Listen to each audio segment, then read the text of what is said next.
O Poço e o Pêndulo, de Edgar Allan Poe. Estava exaurido, mortalmente exaurido por aquela longa agonia, quando enfim me soltaram e permitiram que me sentasse. Os sentidos me deixaram. A sentença, a temida sentença de morte, foi a última coisa que alcançou meus ouvidos. Após isso, o som de vozes inquisitivas parecia se amalgamar em um zumbido lânguido e indeterminado.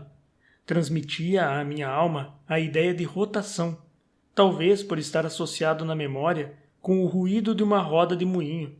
Durou apenas um instante. Depois, não ouvi mais nada. No entanto, por um momento, vi, e com que terrível exagero, vi os lábios dos juízes trajados em vestes negras.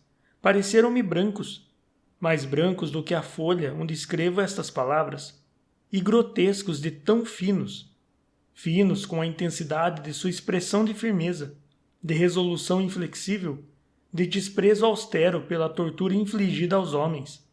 Notei que o decreto do que para mim era o destino ainda vazava daqueles lábios. Contorciam-se pronunciando a locução fatal. Proferiam as sílabas de meu nome e estremeci ao perceber que não ouvia som algum. Também vi, por alguns momentos de horror delirante, o suave e quase imperceptível adejar das negras tapeçarias que revestiam as paredes do aposento. Então meus olhos recaíram sobre 7 velas altas, dispostas sobre a mesa. À primeira vista, disfarçavam-se de caridade e pareciam anjos alvos e esguios, convocados para me salvar. De repente, fui assolado por uma abrupta náusea e senti cada fibra do meu corpo se eletrizar, como se eu tivesse tocado o fio de uma bateria galvânica. As formas angelicais transformaram-se em espectros sem sentido, com cabeças flamejantes, e percebi que não poderiam me ajudar. Assim, como uma nota musical encorpada, a ideia do doce repouso que me aguardava no túmulo invadiu minha mente. Esse pensamento se aproximara de modo gentil e furtivo, e foi necessário algum tempo até que pudesse ser apreciado em sua totalidade. Mas, justo quando meu espírito por fim se pôs a senti-lo e contemplá-lo, as figuras dos juízes desapareceram diante dos meus olhos, como mágica. As altas velas reduziram-se a nada, extinguindo suas chamas por completo, e sobreveio o negrume da escuridão. Todas as sensações pareciam tragadas em uma louca descida da alma para o reino de Hades. O universo converteu-se em silêncio, quietude e noite. Eu havia desmaiado, mas não posso dizer que tenha perdido a consciência por completo. Não tentarei definir ou descrever o que dela restou. Porém, nem tudo estava perdido. No sono mais profundo? Não. No delírio? Não. Em um desmaio? Não. Na morte? Não. Até mesmo no túmulo, nem tudo está perdido. Do contrário, o homem não seria imortal. Despertando do mais profundo dos sonos, rompemos a diáfana teia de algum sonho. Porém, logo em seguida, tão frágil essa teia, não conseguimos mais lembrar do que sonhamos. Ao voltarmos à vida após um desmaio, experimentamos 2 estágios. Primeiro, um senso de existência mental ou espiritual. Segundo, de existência física.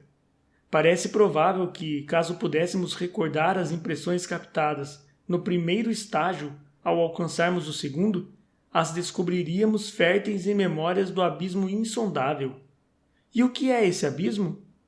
Como podemos sequer distinguir suas sombras daquelas que nos esperam no sepulcro? Porém, se as impressões do que chamo de primeiro estágio não são lembradas voluntariamente, após um longo intervalo, não regressam à mente, à nossa revelia, maravilhando-nos com seu advento? Quem nunca desmaiou, jamais pôde encontrar palácios estranhos e rostos absurdamente familiares em brasas ardentes. Não contemplou infelizes visões pairando no ar, invisíveis para os demais. Não refletiu sobre o perfume de uma flor desconhecida. Não sentiu o significado fugídio de uma cadência musical atordoante, captando a atenção de sua mente de maneira inédita. Em meio aos esforços frequentes e concentrados para recordar, a empenhos sinceros para recuperar alguma lembrança do estado de aparente vácuo no qual mergulhara minha alma, houve momentos em que quase obtive êxito. Momentos breves, muito breves, quando acessei lembranças que uma razão lúcida posterior assegurava só poderem estar vinculadas àquele estado de aparente inconsciência.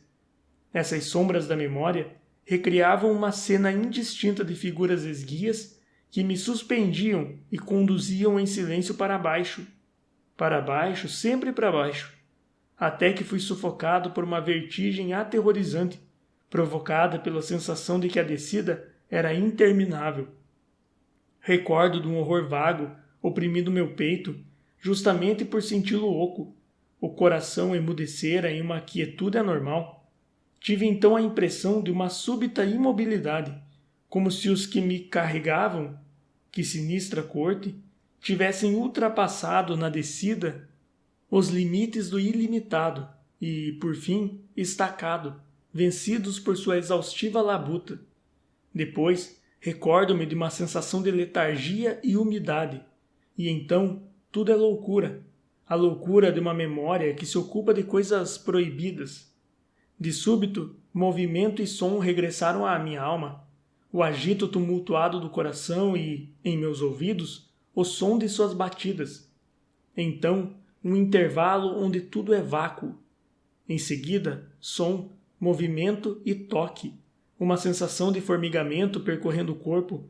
Logo depois, apenas uma mera consciência de estar vivo, sem nenhum raciocínio, um estado duradouro. De repente, lucidez acompanhada por um calafrio de horror e um esforço tenaz para compreender o que estava de fato acontecendo comigo. Uma ânsia profunda de perder os sentidos. Após isso, um impetuoso renascer da alma e um esforço bem-sucedido para me mover. E, por fim, a lembrança completa do julgamento, dos juízes, das tapeçarias negras, da sentença, do mal-estar, do desmaio. Enfim, um esquecimento absoluto dos acontecimentos posteriores. Foi tudo o que o passar dos dias e os esforços mais vigorosos me permitiram vagamente lembrar. Até então, ainda não abrira os olhos. Sentia que estava de costas, sem nada me prendendo. Estiquei a mão e percebi que ela descia pesadamente sobre uma superfície úmida e rija. Permaneci assim por vários minutos, enquanto me esforçava para imaginar onde estava e o que teria me acontecido. Desejava, mas não tinha coragem de abrir os olhos. Receava contemplar os objetos ao meu redor pela primeira vez. Não que temesse me deparar com uma cena horrível. Meu medo era que não houvesse nada para ver. Por fim, com o coração tomado por um louco desespero, abri devagar os olhos. Meus piores receios foram confirmados. Estava imerso nas trevas de uma noite externa. O ar me escapou. A intensidade da escuridão parecia me esmagar e sufocar. A atmosfera era de um confinamento intolerável. Permaneci imóvel, lutando para conservar a razão. Recordei-me dos procedimentos inquisitoriais e tentei, a partir deles, deduzir a condição real em que me encontrava. A sentença fora proferida. Parecia-me que um intervalo bastante longo transcorrera desde então. No entanto, nem por um instante sequer julguei estar realmente morto. Tal suposição, a despeito do que lemos em obra de ficção, é de todo incompatível com a existência verdadeira. Mas onde estava e o que acontecera comigo? Sabia que os condenados à morte costumavam parecer em autos de fé. O último tinha ocorrido exatamente na noite do meu julgamento. Teria sido devolvido à minha masmorra para aguardar o próximo sacrifício, que ainda demoraria muitos meses para acontecer? Logo vi que a hipótese estava fora de cogitação. As vítimas eram demandadas no mesmo instante. Ademais, minha masmorra, assim como todas as celas dos condenados em Toledo, tinha piso de pedra e não carecia de iluminação. De repente, uma ideia pavorosa inundou meu coração, com uma torrente de sangue pulsante, e, por um breve momento, voltei a perder os sentidos. Ao recobrá-los, levantei-me depressa, sentindo um convulsivo tremor se apossar de cada fibra do meu corpo. Suspendi os braços, girando-os loucamente em todas as direções. Não senti nada, mas temia dar um só passo, com medo de ser impedido pelas paredes de um túmulo. O suor escorria de todos os poros e se acumulava em grossas gotas em minha testa. A agonia do suspense, por fim, se tornou intolerável, e avancei com muita cautela, mantendo os braços esticados e os olhos arregalados, na esperança de captar algum mísero raio de luz. Consegui assim dar vários passos, mas não havia nada além da escuridão e do vazio. Respirei com mais alívio. Ao que tudo indicava, meu destino não era, ao menos, o mais tenebroso dentre eles. Enquanto continuava a seguir em frente com cuidado, uma miríade de vagos rumores acerca dos horrores de Toledo condensou-se em minha mente. Recordei-me que nas masmorras circulavam estranhos relatos que sempre julgara como meras fábulas, tão estranhos e macabros que só podiam ser contados aos sussurros. Teria acaso sido abandonado para morrer de inanição naquele mundo subterrâneo de trevas? Ou que destino, quiçá ainda mais temível, me aguardava? Não duvidava, conhecendo bem o caráter de meus juízes, de que o resultado era a morte, e uma morte mais amarga do que a costumeira. Ocupava-me imaginando como e quando ela se daria. Era essa a minha única distração. Por fim, minhas mãos estendidas encontraram uma obstrução sólida. Parecia ser uma parede de pedra, muito lisa, pegajosa e fria. Seguia apoiando-me nela, avançando com cautelosa desconfiança, inspirada por algumas narrativas antigas. O processo, todavia, não me ofereceu meios de estimar as dimensões da masmorra. A parede parecia tão uniforme que era possível completar uma volta e retornar ao ponto inicial sem se dar conta. Busquei então o canivete que estava em meu bolso quando me conduziram para a câmara de inquisição. Não estava mais lá. Haviam trocado minha roupa por uma túnica rústica de sarja. Ocorrera-me a ideia de pressionar a lâmina em alguma minúscula fenda na parede para conseguir identificar o ponto de partida. Era, contudo, uma dificuldade trivial, embora parecesse, no desalinho de minha mente, insuperável em princípio. Rasguei uma parte da bainha da túnica e estendi a tira ao comprido no chão, formando um ângulo reto com a parede. Ao completar o círculo, tateando-a às escuras, seria improvável que não conseguisse localizar o pano no chão. Era, pelo menos, o que eu pensava. Não contava com o tamanho da masmorra ou com minha própria fraqueza. O chão estava úmido e escorregadio. Prossegui cambaleante por algum tempo, até que tropecei e caí. Minha excessiva fadiga levou-me a permanecer prostrado no chão, e logo o sono tomou conta de mim. Ao despertar, esticando o braço, encontrei ao meu lado um pão e uma jarra com água. Exausto demais para refletir sobre tais circunstâncias, comi e bebi com vontade. Logo em seguida, retomei a expedição pela masmorra e, com muito esforço, regressei ao ponto onde depositara o tecido no chão. Até o momento do tombo que levei, havia contado 52 passos e, retomando a caminhada, contara mais 48 até encontrar o pedaço de sarja. Totalizavam então 100 passos. Calculando 1 metro para cada 2 passos, estimei que a masmorra tivesse 50 metros de circunferência.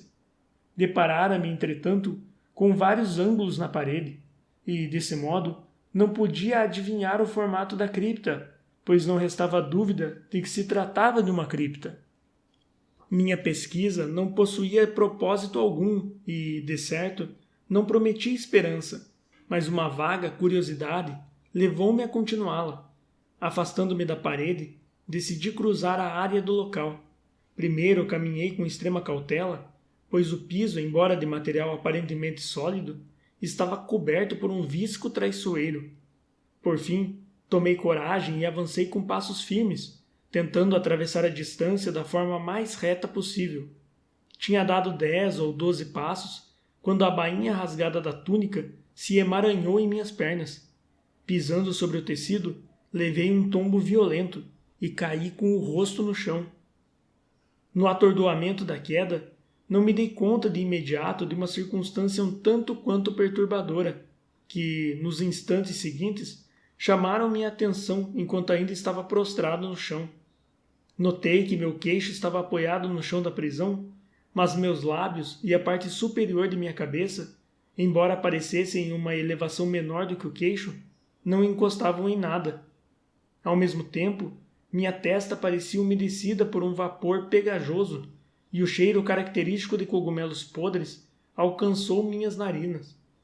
Estiquei o braço e estremeci ao descobrir que havia caído exatamente à beira de um poço circular, cuja dimensão, é claro, eu não tinha meios de aferir naquele momento. Tateando a alvenaria sob a margem, consegui deslocar um fragmento e o deixei cair no abismo. Por alguns segundos, escutei atentamente as reverberações que produzia ao se chocar nas laterais do poço enquanto caía. Por fim, ouvi o ruído de queda na água, seguido por estrondosos ecos. No mesmo momento, atentei para um som que vinha de cima e que me pareceu o de uma porta sendo aberta depressa e depois rapidamente fechada, revelando uma nesga de luz que, por um brevíssimo instante, iluminou as trevas ao meu redor. Pude ver com clareza a desgraça que havia sido preparada para mim e louvei o oportuno acidente que me fez escapar da morte. Mais um passo antes da queda e o mundo não me veria mais. A morte da qual acabara de escapar era típica das que eu costumava considerar fantasiosas e frívolas nas histórias que contavam sobre a Inquisição. Havia, para as vítimas de sua tirania, a alternativa de optar por uma morte com as piores agonias físicas ou uma morte com seus piores horrores morais. Eu estava destinado à segunda. Devido ao longo sofrimento, meus nervos encontravam-se à flor da pele, a ponto de tremer com o som de minha própria voz, tornando-me, sob todos os aspectos, uma vítima perfeita para o tipo de tortura que me aguardava. Com o corpo inteiro tremendo, cambaleei de volta às paredes, resoluto a parecer encostado nelas, em vez de me arriscar no terror dos poços que, em minha imaginação, concebi estarem espalhados por toda a masmorra. Em outro estado de espírito, poderia ter arregimentado coragem para terminar de vez meu sofrimento, pulando em um desses abismos, mas havia me tornado o mais covarde dos covardes. Também não conseguia me esquecer do que lera a respeito de tais poços, que a extinção imediata da vida não fazia parte de seus tenebrosos planos. O espírito assim atribulado impediu que eu encontrasse o sono por longas horas, mas, finalmente, tornei a cochilar. Quando despertei, encontrei mais uma vez ao meu lado um pão e uma jarra de água. Uma sede ardente me consumia e esvaziei a jarra em um só gole. A água devia conter alguma droga. Mal terminei de beber e fui tomado por uma sonolência irresistível. Um sono profundo desceu sobre mim, um sono de morte. Quanto tempo durou? Não sei dizer, mas quando tornei a abrir os olhos, pude enxergar tudo ao meu redor, graças a um forte clarão de luz sulfúrica, cuja origem não pude determinar de prontidão. Pude ver o tamanho e o aspecto do meu calabouço. Em relação ao tamanho, enganara-me completamente. A circunferência completa das paredes não excedia 25 metros. Por alguns minutos, a descoberta causou-me uma preocupação inútil, deveras inútil. Afinal, o que poderia ser menos importante, sob as terríveis circunstâncias nas quais me encontrava, do que as dimensões do cárcere? Contudo, a alma nutria um interesse ferrenho por insignificâncias, e ocupei-me especulando onde havia me equivocado ao calcular a dimensão do local. Por fim, acabei descobrindo. Em minha primeira tentativa exploratória, contara 52 passos até o momento da queda. Eu devia estar naquele ponto a 1 ou 2 passos do pedaço de tecido no chão. Na verdade, quase completar uma volta completa na cripta. Então adormeci e, ao despertar, devo ter andado na direção contrária, supondo assim que o circuito era 2 vezes maior do que de fato era. A confusão mental em que me encontrava impediu que percebesse que havia começado a volta com a parede à esquerda e terminado com a parede à direita. Eu também me enganara quanto ao formato do local. Tateando enquanto caminhava, me deparei com vários ângulos e, por isso, tive uma impressão de grande irregularidade. Quão potente é o efeito da mais completa escuridão em alguém que desperta da letargia ou do sono. Os ângulos eram simplesmente algumas sutis reentrâncias, nichos intervalados. A prisão era quadrada. O que eu tomara por alguma alvenaria agora me parecia ser ferro ou algum outro metal, em imensas placas, cujos encaixes e junções formavam as tais reentrâncias. A superfície deste recinto metálico era grosseiramente revestida com os artifícios horrendos e repulsivos, oriundos das superstições macabras dos monges.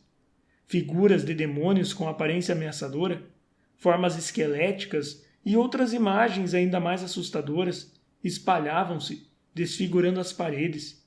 Notei que as silhuetas dessas monstruosidades eram nítidas, mas as cores pareciam desbotadas, indefinidas, como se em decorrência da atmosfera úmida. Reparei também no chão, que era de pedra. No centro abria-se o poço circular de cujas mandíbulas eu escapara. Era o único em toda a prisão. Enxerguei tudo isso com os olhos turvos e muito esforço, pois meu estado havia se alterado bastante durante o sono. Jazia agora deitado de costas, com o corpo estendido, em uma espécie de estrutura de madeira. Eu estava firmemente atado a ela por uma tira comprida que parecia de couro. Perpassava meu corpo, atando os membros, deixando livres apenas a cabeça e o braço esquerdo, de modo que eu pudesse, com certo esforço, alcançar a comida em um prato de barro ao meu lado, no chão. Vi que, para meu horror, a jarra havia sido levada. Digo horror porque uma sede intolerável me consumia. Tal sede fora estimulada de propósito por meus torturadores. A comida que me serviram era uma carne extremamente condimentada. Olhando para o alto, inspecionei o teto da masmorra. Ficava a uns 10 ou 12 metros acima de minha cabeça, construído de maneira semelhante às paredes que me ladeavam.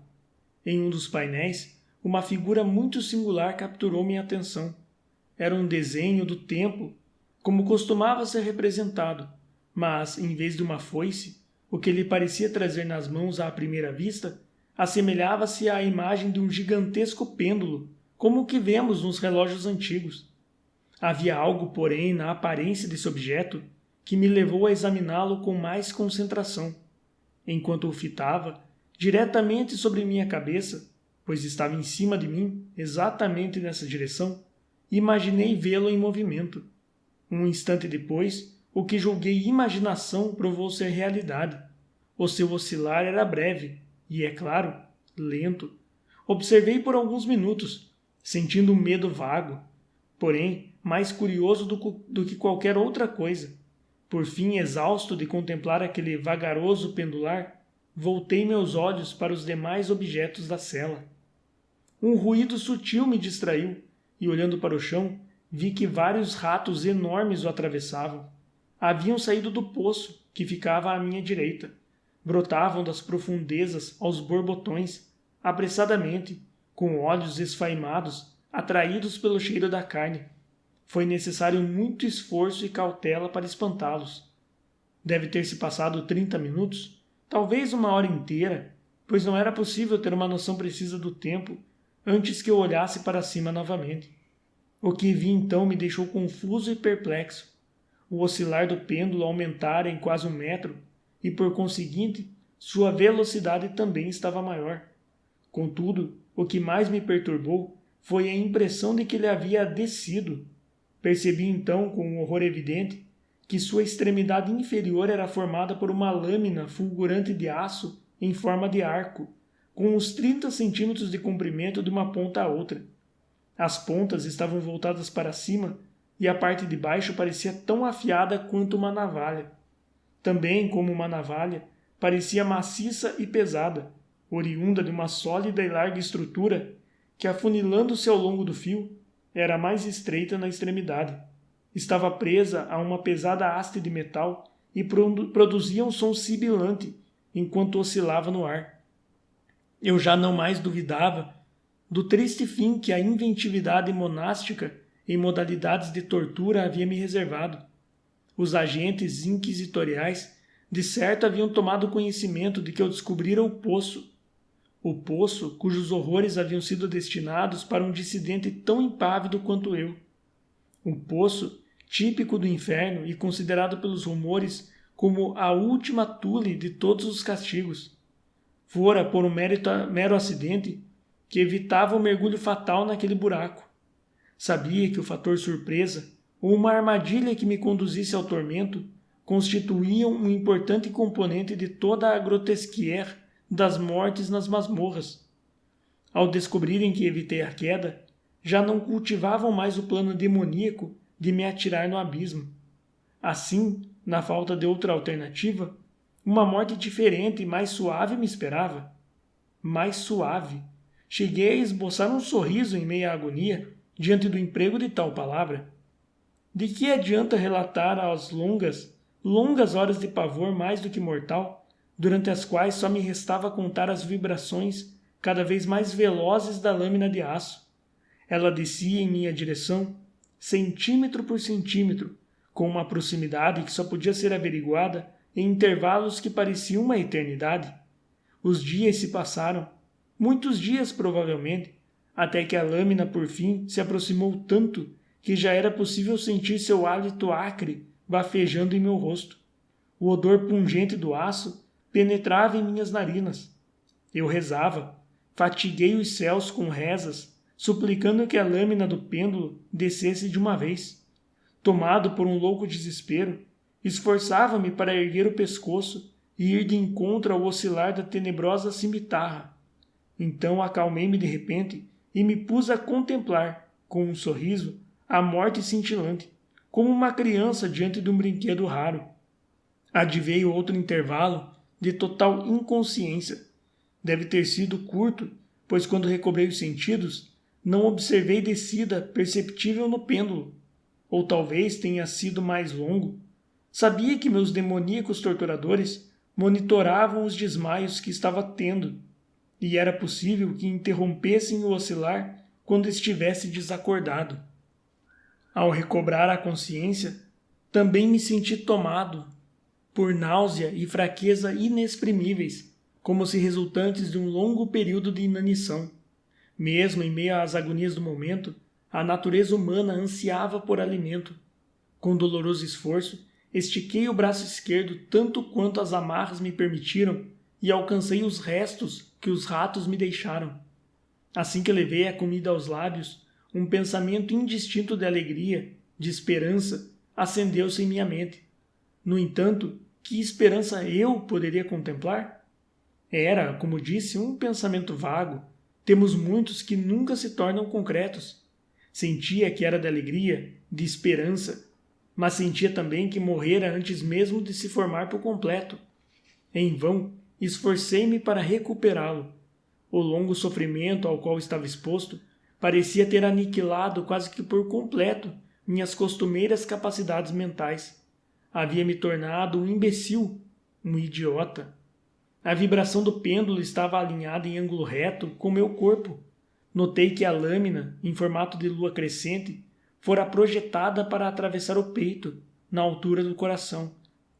Rasgaria a sarja da túnica, completaria o movimento e repetiria a operação de novo e de novo.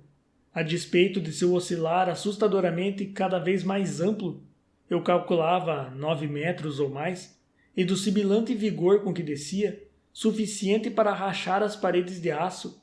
Ainda assim, rasgar de leve a túnica seria tudo o que por vários minutos seria capaz de fazer. Ao formular tal pensamento, detive-me nele. Não ousava ir além dessa reflexão. Concentrei-me nela com atenção insistente, como se, ao fazê-lo, pudesse interromper a descida da lâmina. Obriguei-me a refletir sobre o som que faria ao atravessar a roupa que usava, o arrepio peculiar que a fricção do tecido produziria em meus nervos. Concentrei-me nesses pensamentos frívolos até trincar os dentes, hirto de tensão. A lâmina descia em um ritmo constante, aproximando-se. Eu experimentava um prazer perverso em contrastar sua velocidade descendente com a lateral, para a direita, para a esquerda em um amplo movimento, e o som que produzia parecia o grito lancinante de uma alma condenada ao inferno. Descia rumo ao meu coração com o passo furtivo de um tigre. Eu alternava gargalhadas e urros conforme uma ou outra ideia se tornava predominante em minha mente. A lâmina descia, inapelável, incansável. Vibrava a poucos centímetros do meu peito. Eu lutava em fúria violenta para tentar libertar o braço esquerdo. Estava solto do cotovelo até a mão. Com grande esforço, podia alcançar o prato ao meu lado e levar a comida até a boca, mas nada além disso. Se pudesse arrebentar as tiras que me atavam acima do cotovelo, conseguiria segurar o pêndulo para interromper o movimento. Contudo, era mais fácil tentar impedir uma avalanche. A lâmina descia, sempre incessante, sempre inevitável.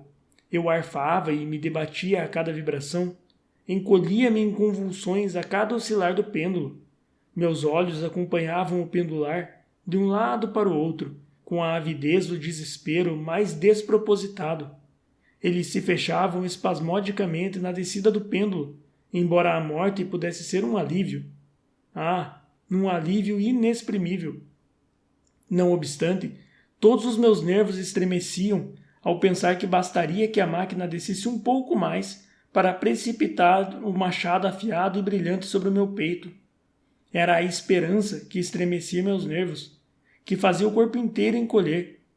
Era a esperança que triunfa em meio ao sofrimento, que sussurra nos ouvidos dos condenados à morte, até mesmo nas masmorras da Inquisição.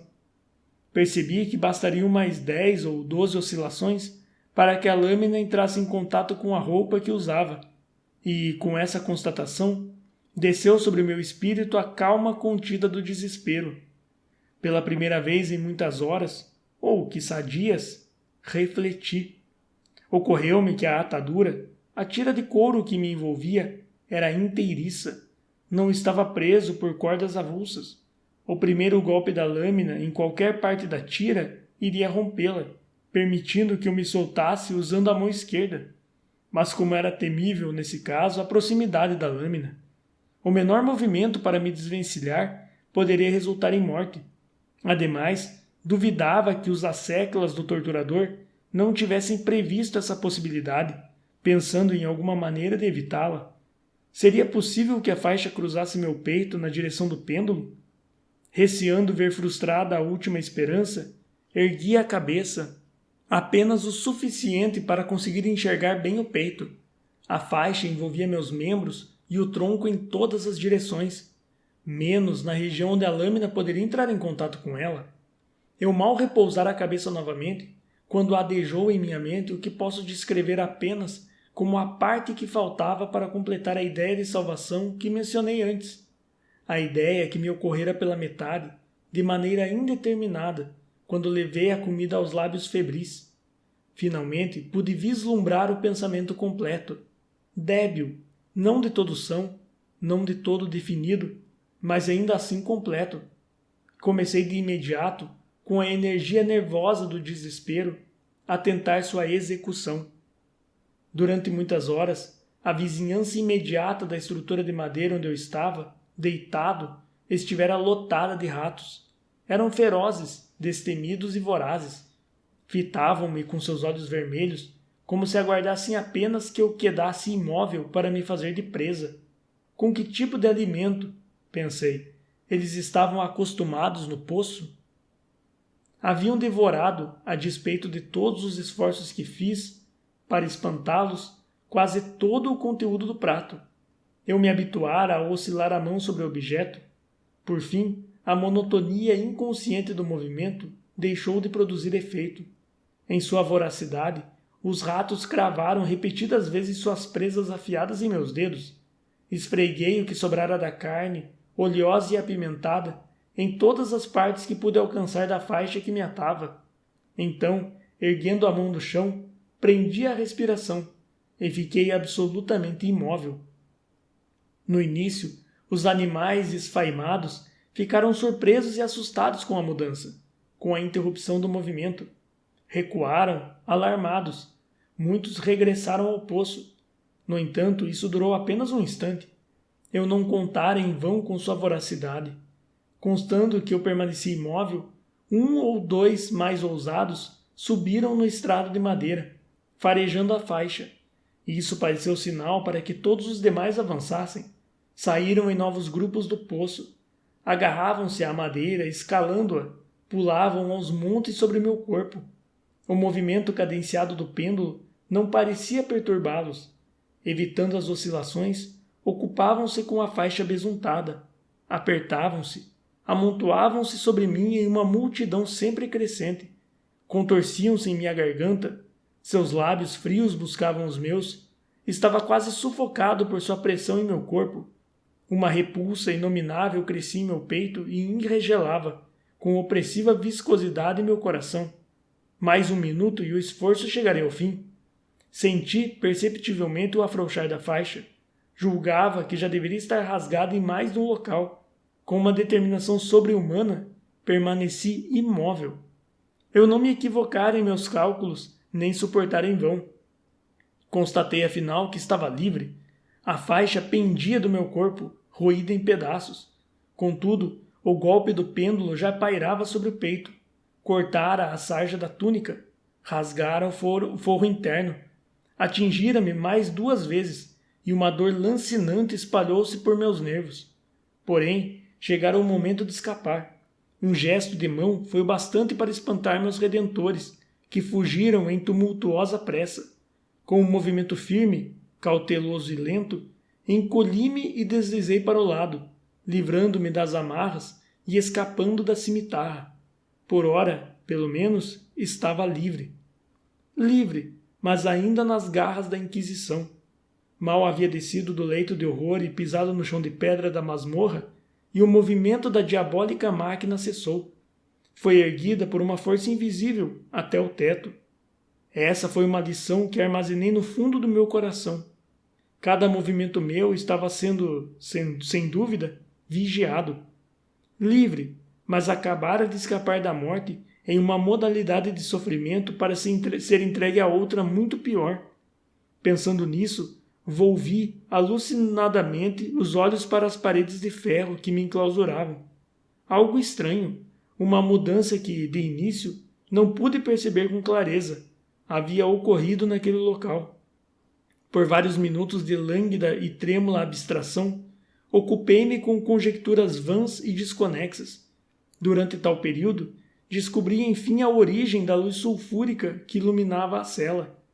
Vinha de uma fissura, de um pouco mais de 1 centímetro de largura, e se estendia em volta da prisão na base das paredes, que pareciam e eram completamente separadas do chão. Tentei, em vão, olhar por aquela abertura. Quando estava me levantando após minha inútil tentativa, compreendi o mistério da alteração do cômodo. Havia observado que, embora as silhuetas das figuras nas paredes fossem nítidas, as cores pareciam embaçadas e indefinidas.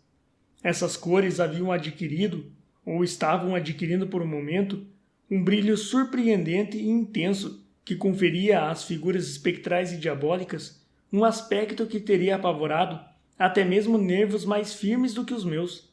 Olhos demoníacos, com uma vivacidade feroz e sinistra, fitavam-me por toda a parte, em uma miríade de direções. Antes invisíveis, agora brilhavam com o fulgor lúgubre de uma chama, da qual não podia convencer minha imaginação ser falsa. Falsa! Respirava sentindo em minhas narinas o vapor do ferro aquecido. Um odor sufocante invadia a câmara. Um brilho cada vez mais intenso irrompia dos olhos que fitavam a agonia em que me encontrava. Um vermelho ainda mais vivo espalhava-se nas reproduções horrendas de sangue. Ofegante, lutava para conseguir respirar.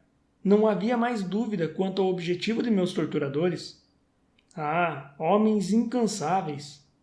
Ah, homens diabólicos! Encolhendo-me, afastei-me do metal incandescente para o meio da cela. Diante da destruição incendiária que se aproximava, a ideia do frescor do poço surgia em minha alma como um bálsamo. Corri até a sua borda mortal, esforcei-me para enxergar o abismo. A chama incandescente que provinha do teto iluminara suas profundezas. Ainda assim, por um momento desvairado, meu espírito recusava-se a absorver o que eu via. Por fim, a compreensão se impôs, invadiu com violência a alma, gravou-se a ferro e a fogo em meu vacilante raciocínio. Ah, faltou-me a voz. Horror! Ah, qualquer horror, menos este. Com um grito agudo, corri da margem do poço e, enterrando o rosto nas mãos, verti lágrimas amargas. O calor aumentou rapidamente e, mais uma vez, olhei para cima, estremecendo como se tomado por um calafrio febril. Uma nova mudança se operara na cela, agora em seu formato. Assim como antes, foi sem sucesso que tentei estimar ou compreender o que estava acontecendo.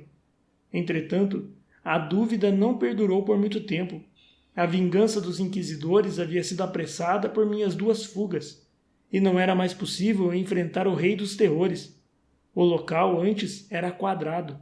Percebi então que 2 dos seus ângulos de ferro haviam se tornado agudos, e os outros 2, por conseguinte, obtusos. A tenebrosa diferença em pouco tempo se intensificou, com um som abafado e um rumor de gemidos. Rapidamente a cela mudou de formato, tornando-se um losango. Todavia, a alteração não cessou. Eu não esperava nem desejava que cessasse. Eu poderia ter grudado às paredes, incandescentes contra o peito, como uma vestimenta da paz eterna. A morte, concluí, qualquer morte, menos o poço. Tolo! Como não poderia ter atinado antes que era para o poço que o ferro em brasas ao meu redor me impelia? Como resistir ao seu calor? E, mesmo resistindo, como suportar sua pressão? E o losango diminuía de largura mais e mais, com uma rapidez que não deixava tempo para a contemplação. O centro, evidentemente seu ponto mais amplo, aproximava-se da abertura do poço. Eu recuava, mas as paredes me pressionavam indefeso para mais e mais perto. Por fim, não havia senão um espaço mínimo para apoiar meu corpo queimado e contorcido no solo firme da prisão. Parei de lutar, mas a agonia que sentia na alma encontrou vazão em um grito final de desespero, vibrante e duradouro. Sentindo que cambaleava à beira do abismo, desviei os olhos. Chegou então aos meus ouvidos um alarido dissonante de vozes humanas, o som vigoroso de muitas trombetas, um ruído grave como de 1000 trovões. As paredes flamejantes desabaram. Um braço estendido segurou o meu, justamente quando meu corpo estava prestes a cair, desacordado, dentro do abismo. Era o general La Salle. O exército francês invadira Toledo. A Inquisição estava nas mãos dos inimigos.